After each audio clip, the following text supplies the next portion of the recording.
Olá, eu sou o Michel Falconieri E eu, Renato Falconieri. e nós somos o Casal Cristão. Olá, irmãos, graça e paz. Mais uma vez estamos aqui com vocês para falar de mais um mandamento, né? Hoje o segundo mandamento. Então convidamos vocês a estudar com a gente, né? Sempre que possível, se vocês quiserem, comentem aí e se inscrevam no canal para poder esses vídeos chegar a mais pessoas, né? Então, antes de começarmos, vamos fazer a nossa pequena oração. Oremos. Senhor meu Deus, te agradecemos, Pai, por mais esse momento que estamos aqui fazendo esse vídeo para levar a tua palavra a outras pessoas, para estudar a tua palavra, que o Senhor possa abençoar cada um que assiste, cada família representada por eles, e que o Senhor possa, Senhor, nos ajudar a entender cada vez mais a tua palavra e a tua vontade. Em nome de Jesus. Amém. Bom, a gente vai falar agora do segundo mandamento que está lá em Êxodo 20, de 4 a 6, que diz o seguinte: Não farás para ti nenhum ídolo, nenhuma imagem de qualquer coisa no céu, na terra ou nas águas debaixo da terra. Não te prostrarás diante deles, nem lhe prestarás culto, porque eu, o Senhor, o teu Deus, sou Deus zeloso, que castigo os filhos pelos pecados de seus pais até a terceira e quarta geração daqueles que me desprezam, mas trato com bondade até 1000 gerações aos que me amam e obedecem aos meus mandamentos. Amém. Amém. Então, com isso a gente vai... Esse segundo mandamento, ele complementa o primeiro, né, que a gente falou anteriormente, e a gente vai falar um pouquinho, né, abordar um pouquinho alguns temas em relação a esse mandamento, que é um complemento também do primeiro. Exatamente. Ao passo que o primeiro mandamento, ele restringe, né, o quem da adoração. O segundo mandamento, que está totalmente atrelado ao primeiro, ele exorta o como fazer essa adoração, tá? A idolatria, ela sempre foi proibida e foi um dos motivos pelos quais Deus ele se propôs a tirar aquela terra de Canaã, despovoar, né, tirando daqueles povos que praticavam a idolatria para dar ao povo de Israel, tá? O que é que a gente pode entender a respeito dessa questão da idolatria? Alguns cristãos e muçulmanos, eles definem a idolatria como representações e tridimensionais de imagens de esculturas, ou seja, aquele santo de metal, ou de barro, ou de pedra, ou de madeira, ou de qualquer material que seja, tá? E a maioria dos cristãos, elas também definem a idolatria, entendem da idolatria dessa forma. Porém, ela não se restringe hoje em dia somente à imagem de escultura com relação aos santos ou qualquer outros deuses que eram adorados no antigo Oriente Médio na época, tá? Mas hoje se fala muito também de outras coisas como centro da idolatria, tá? E falamos também no primeiro vídeo a respeito do primeiro mandamento, né?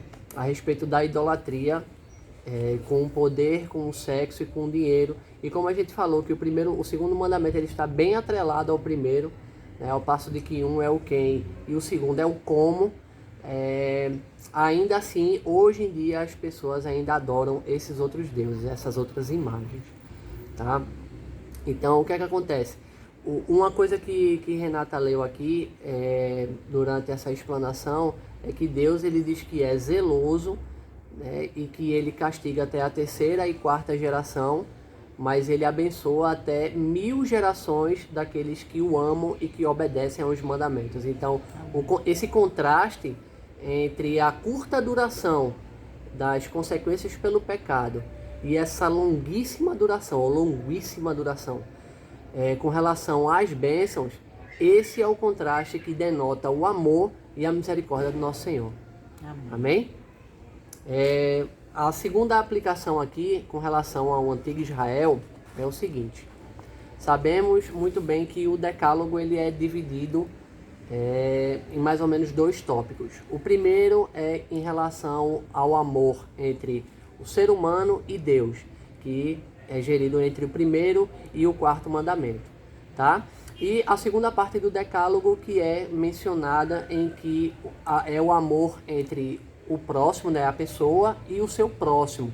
que são os últimos 6 mandamentos.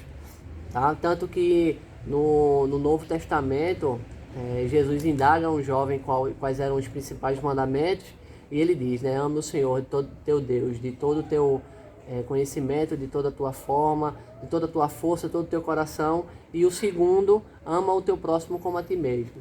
Então isso aí foi um resumo do decálogo. Tá? Em Êxodo 32, 7 a 9, Moisés estava com Deus, né, no monte, escutando mais algumas orientações, só que dessa vez a respeito do tabernáculo, de como seria feito o tabernáculo. Porém, naquele tempo que Moisés passou com Deus lá no monte, foi o suficiente para que as pessoas elas se rebelassem contra Deus. Pouco tempo em que Moisés tinha falado sobre os mandamentos. Então, em Êxodo 32, verso 7 a 9, diz o seguinte: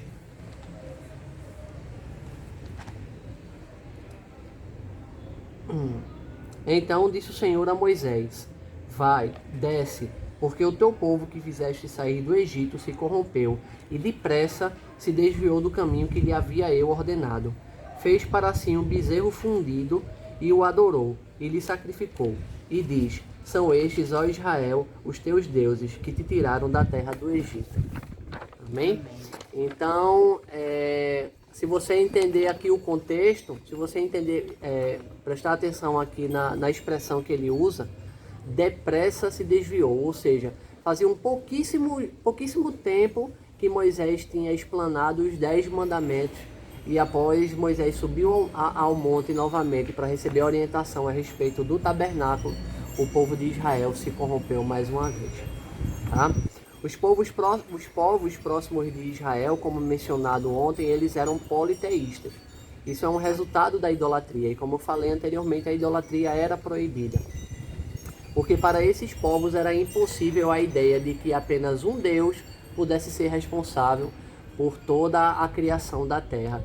Ontem nós falamos dos deuses que os fenícios adoravam, os filisteus, e cada um representava uma coisa: a fertilidade, boa colheita, boa pescaria. Os egípcios adoravam o deus Nilo, e o sol e tantos outros, certo? Então eles achavam que um Deus não era o suficiente para fazer toda a nossa terra, criar toda a raça humana, as criaturas, o mar, e na verdade Deus criou tudo isso. Tá?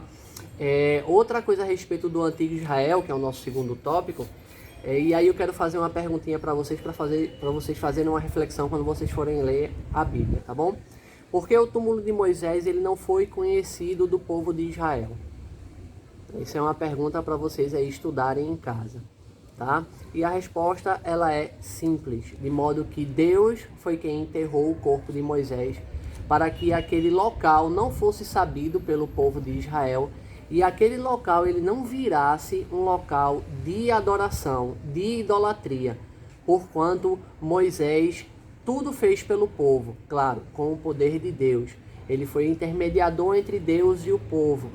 Então, o local nunca foi descoberto pelo povo de Israel, justamente para evitar a idolatria, tá?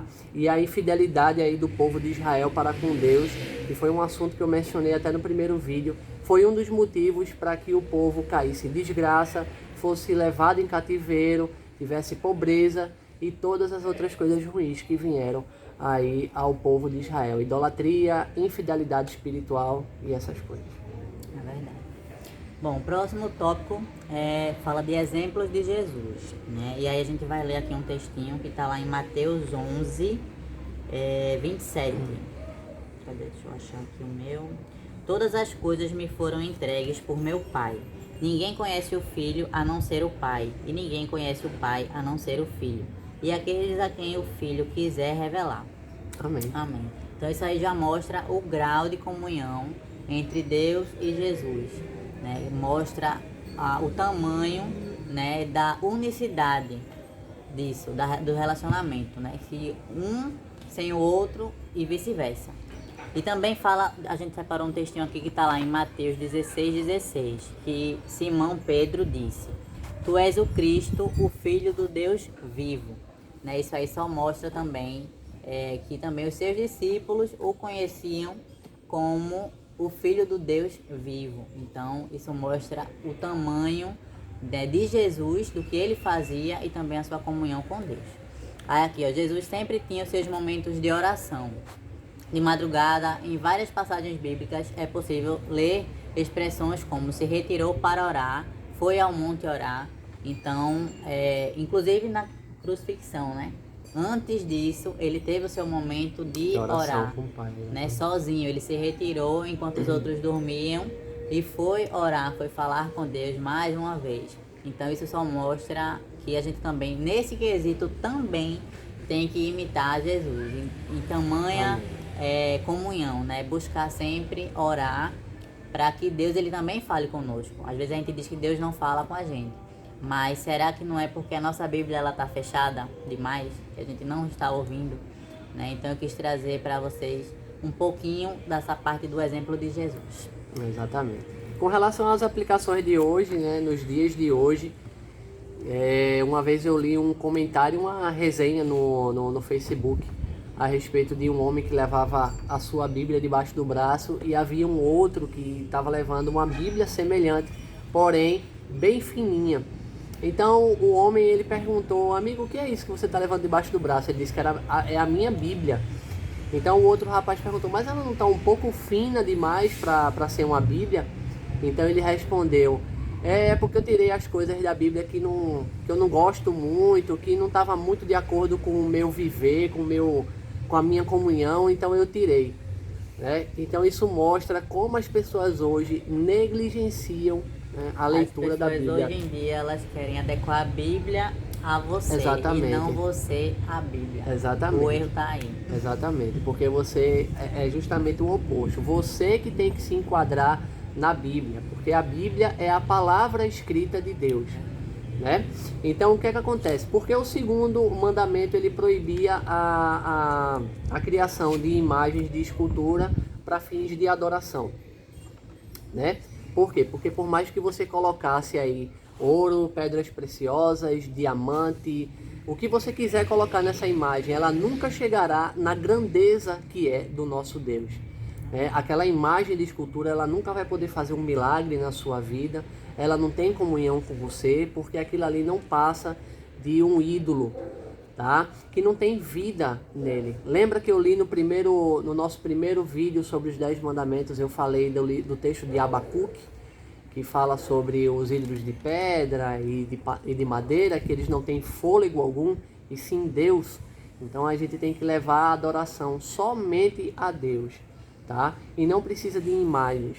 E aí, o que é que acontece? Nós reduziríamos essa questão da fabricação de ídolos, nós reduziríamos Deus a um contraste meramente humano, porque aquilo ali é só o que a gente pode ver. Nossos olhos são limitados, mortais, enquanto Deus é espiritual. Não existe nada que possamos pensar ou imaginar que chegue perto da magnitude que Deus é e que Deus fez para criar toda a terra, através da palavra. Amém? E aqui, uma última observação desse tópico, eu quero colocar aqui para vocês. Quando usamos de idolatria, nós nos tornamos como os nossos próprios ídolos. E isso é muito perigoso, tá? E conforme as pessoas se tornam como os seus ídolos, a terra se enche com violência e o coração do povo se volta para a malícia, avareza, inveja, homicídio, contenda, dolo e malignidade. Essa referência está lá no livro de Romanos, capítulo 1, verso 29. Tá? Dá uma olhadinha lá na tua Bíblia e você vê que quando a gente adora esses ídolos, eles voltam.